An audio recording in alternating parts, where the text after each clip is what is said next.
called Barbary sheep. Now, even though they're called Barbary sheep, they are related more to the mountain goats. No. This is not the last time you're going to see them. Oh no! On your left, with some black bucks.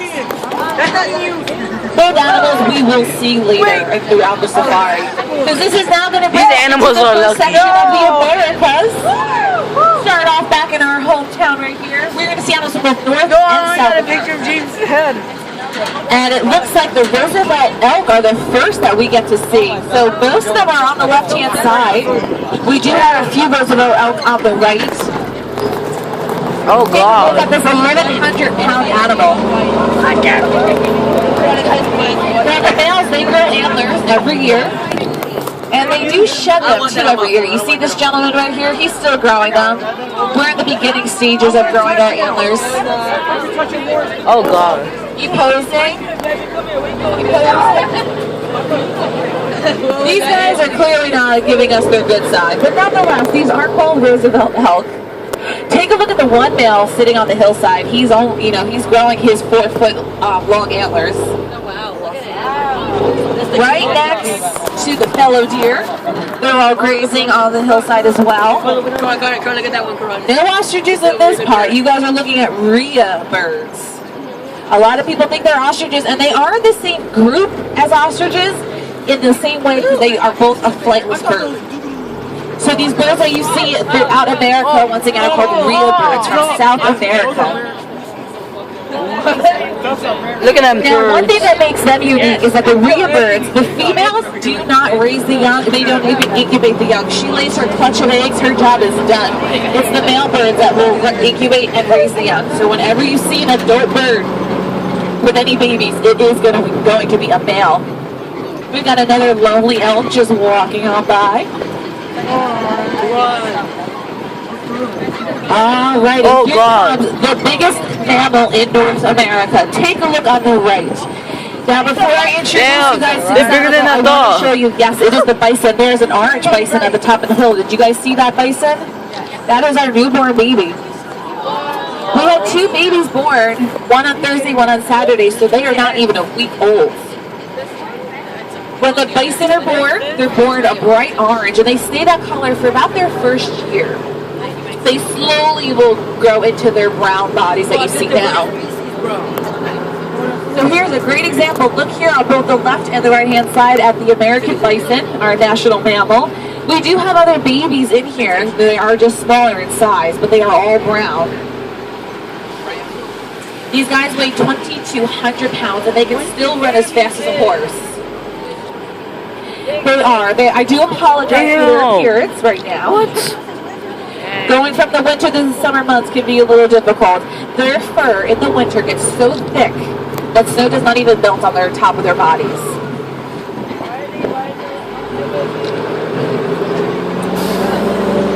We got a few more bison. Take a look at another one of our male Roosevelt elk. Roosevelt elk was named after Teddy Roosevelt. One of our, oh, get that scratch. And here's a bunch more of our rhea birds on the right-hand side. There is one bird that looks a little different. It is white. It's not albino. It's actually a leucistic bird. We have a lot of leucistic animals here, and the difference between a leucistic and an albino animal is that leucistic animals have the ability to show color. It's just a recessive trait. So if you looked at the eyes of any leucistic animal, their eyes would be blue. If you looked at the eyes of an albino animal, their eyes would be red. That's a very easy way to tell the difference. I don't recommend it though. Oh, rhinos. Oh my God. We are now into Africa. By far the quickest trip you'll get to Africa. And what is to greet us is the biggest bird in the world, the ostrich. That is a male ostrich.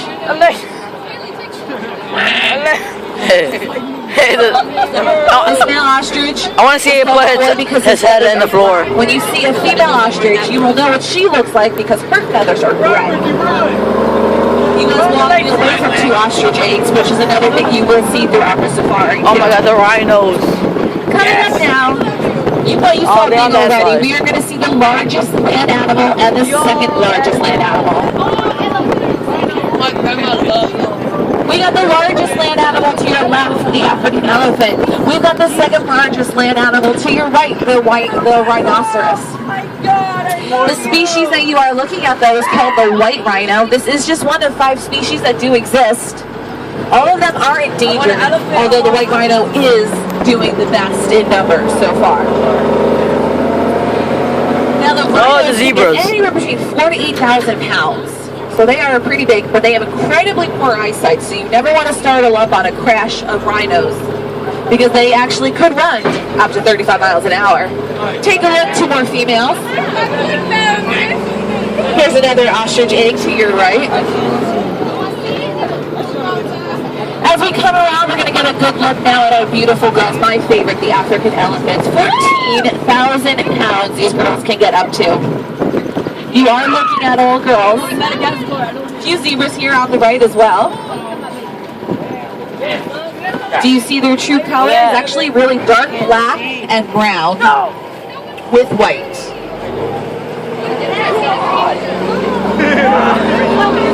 Peacock.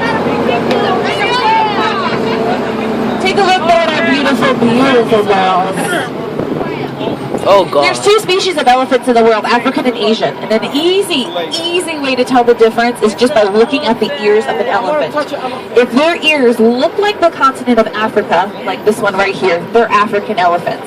If they have more of a non-defined shape, they are Asian elephants. Asian elephants are smaller. There are a lot of differences, but the easiest way to tell is just by looking at their ears. Now, to get this big, these girls have to eat up to 300 pounds of food a day. 60 gallons of water a day they could drink. Big girls. And they have the longest gestation period. These girls will carry a baby for 22 months. And then they give birth to a 350-pound baby. Yes. It hurts just saying that.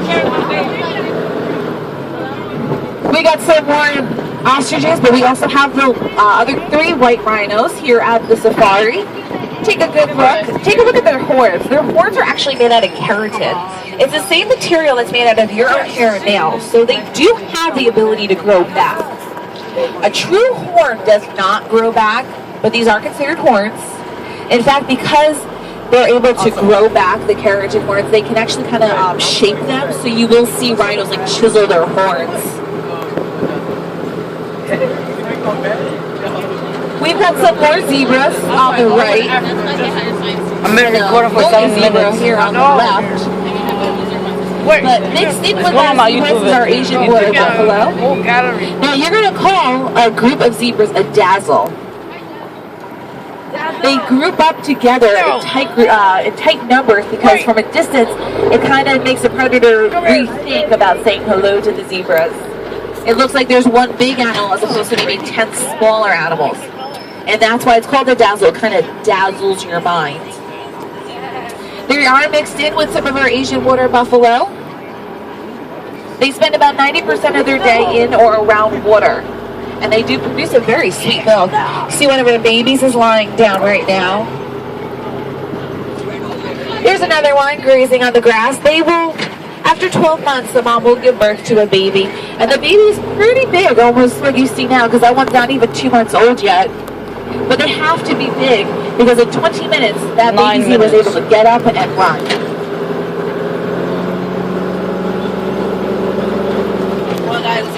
We are not out of Africa yet. The statue looks like a giraffe, because we're headed down to the wild plains section. Oh, look at the feathers. Now, this is a fun section because we have more peacocks here, so keep your eyes out for peacocks. Yes. We got black bucks right now running around. I'm gonna punch him.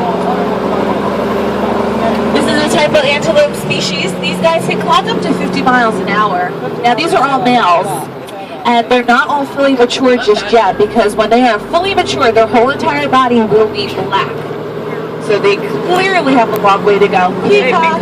Peacock. Oh, peacock.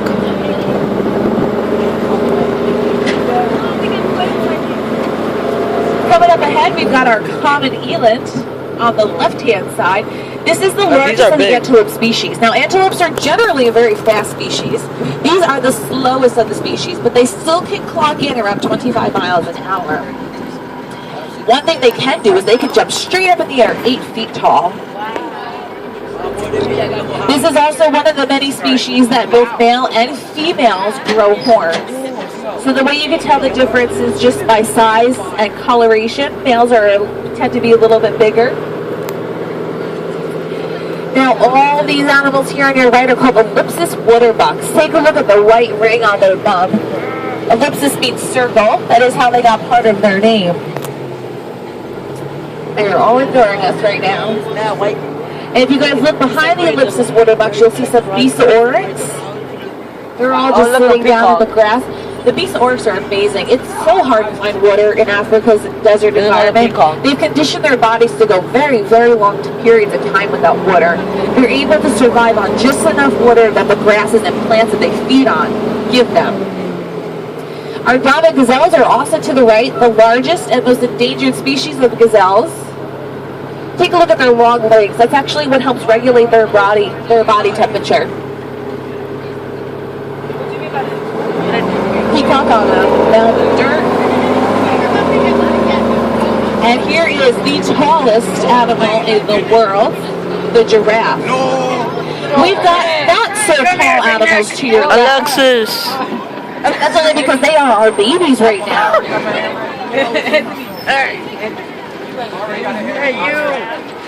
Yeah, I always wanted to be tall, like you.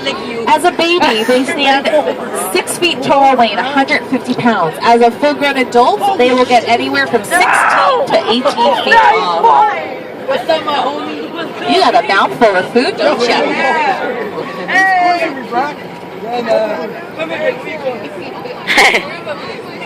Is looking at Anthony. Did you see how long her neck is? Weighs 300 pounds. And believe it or not, her neck only has 7 vertebrae. That is the same amount that we have in our own neck. 7. It's just that each one of her vertebrae are 11 inches thick. There is nothing small about these giraffes. I mean, their heart weighs 25 pounds. Their neck weighs 300 pounds. They are big, big guys. We've got, now the giraffes are fun, but I do want to introduce you guys to probably the most important animal here, our scimitar horned oryx. Take a look left and right. You guys are looking at an extinct species. This species does not exist at all in the wild. We do have a few babies. The only time you will see this animal is at a place that has under human care. And we got a tower of giraffes to your right. Pretty fitting, right? A tower of giraffes. Stick your head out. That's Conan to your left. He's our big male right here. Hi, Conan. Hi, Conan. He's like, no food? Not interested.